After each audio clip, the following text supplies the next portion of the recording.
You ask Tiger to solve.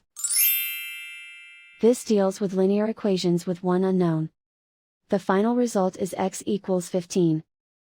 Let's solve it step by step. Simplify the expression. Expand the parentheses. Multiply the coefficients. Simplify the arithmetic. Group like terms. Simplify the arithmetic.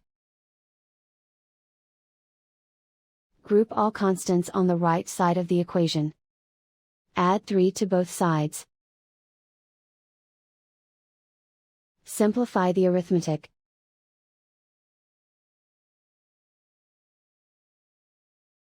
Isolate the x. Multiply both sides by inverse fraction 3 over 2. Group like terms. Multiply the coefficients. Simplify the fraction. Multiply the fractions. Simplify the arithmetic. And so the final result is x equals 15.